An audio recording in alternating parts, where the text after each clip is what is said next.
Penjelasan tentang router dan routing. Router adalah perangkat yang berfungsi untuk mentransmisikan paket data dari jaringan internet ke perangkat lain melalui proses routing. Fungsi router ada dua, yaitu mengolah lalu lintas antar jaringan dan membagikan koneksi internet ke beberapa perangkat lain. Routing adalah proses pengiriman data dari suatu host dalam satu network yang lain melalui suatu router. Routing ada dua, yaitu routing statis dan routing dinamis. Routing statis adalah routing yang dilakukan admin atau pengelola jaringan untuk mengkonfigurasi informasi tentang jaringan yang ada yang dituju secara manual. Sedangkan routing dinamis adalah sebuah router yang memiliki dan membuat tabel routing secara otomatis. Kelebihan dan kekurangan routing statis. Kelebihannya adalah penghematan bandwidth karena tidak ada bandwidth yang terhubung. Saat tertukar paket, administrator bebas menentukan jalur jaringan. Sedangkan kekurangannya adalah administrator jaringan harus mengetahui semua informasi tentang router yang terhubung. Jaringan kecil saja memerlukan waktu serup yang lebih lama. Kelebihan dan kekurangan routing dinamis. Kelebihannya adalah konfigurasi jaringan lebih cepat, tidak perlu mengetahui semua alamat network yang ada.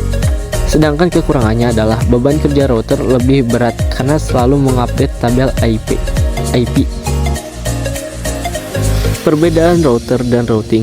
Router adalah perangkat keras yang dipakai untuk menghubungkan beberapa jaringan, baik itu jaringan yang sama maupun berbeda. Sedangkan routing adalah proses pengiriman paket data dengan melalui suatu jaringan dari suatu perangkat ke perangkat lainnya.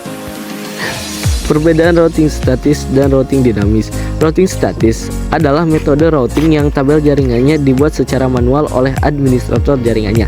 Sedangkan routing dinamis adalah teknik routing dengan menggunakan aplikasi networking yang bertujuan menangani routing secara otomatis. Exterior Gateway Protocol. Exterior Gateway Protocol adalah protokol routing yang digunakan untuk menghubungkan sistem otonom yang berbeda di internet. Jenis Exterior Gateway Protocol ada satu, yaitu BGP, Border Gateway Protocol. Interior Gateway Protocol. Interior Gateway Protocol adalah protokol distensi vektor yang diciptakan oleh perusahaan Cisco untuk mengatasi kekurangan RIP, merupakan protokol routing yang bekerja di jaringan internet protokol. Jenis-jenis Interior Gateway Protocol. 1. Routing Information Protocol RIP. Interior Gateway Routing Protocol IGRP. Enhanced Interior Gateway Routing Protocol EIGRP. Open Short First US OSPF. Sekian presentasi dari saya. Assalamualaikum warahmatullahi wabarakatuh.